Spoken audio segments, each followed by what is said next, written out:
എപ്പോഴെന്നറിയോ നമ്മൾ ഡിപ്രഷനിലേക്ക് പോകുന്നത്? കൺട്രോൾ ചെയ്യാൻ പറ്റുന്ന കാര്യങ്ങളെ നമ്മൾ കൺട്രോൾ ചെയ്യാതിരിക്കുമ്പോഴാണ്. ഒന്ന് നമ്മുടെ മനസ്സാണ്.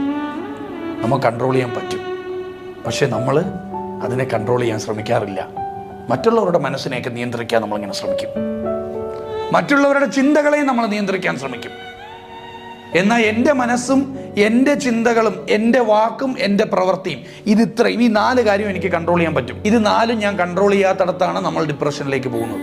ഹി മെയ്ഡ് മീ ആംഗ്രി എന്നൊക്കെ പറയില്ലേ, ഇവ എന്നെ ദേഷ്യപ്പെടുത്തി എന്ന് പറയില്ലേ. എങ്ങനെ പെടുത്താൻ പറ്റും? ഞാൻ അനുവദിച്ചു കൊടുത്തിട്ടില്ലേ. ദേഷ്യം എന്ന് പറഞ്ഞ ഇമോഷനാണ്. എൻ്റെ ഇമോഷനെ ഓപ്പോസിറ്റ് നിൽക്കുന്ന ഒരാൾക്ക് കൺട്രോൾ ചെയ്യാൻ പറ്റില്ല. എൻ്റെ ഇമോഷനെ എനിക്ക് കൺട്രോൾ ചെയ്യാൻ പറ്റുള്ളൂ. പറയേണ്ട കാര്യങ്ങൾ പറയേണ്ടടത്ത് പറയേണ്ട പോലെ പറയാൻ പറ്റണം. പറഞ്ഞില്ലെങ്കിൽ ഇത് മനസ്സിൽ കിടന്ന് വേദനയാവും, ആ വേദന മുറിവാവും. പിന്നെ ഹീൽ ചെയ്യാൻ പറ്റാത്ത രീതിയിൽ അത് നമ്മളെ വല്ലാണ്ട് താഴ്ത്തിക്കളയും. ഇതാണ് പല മാനസികമായിട്ടുള്ള അസുഖങ്ങൾക്കും കാരണം.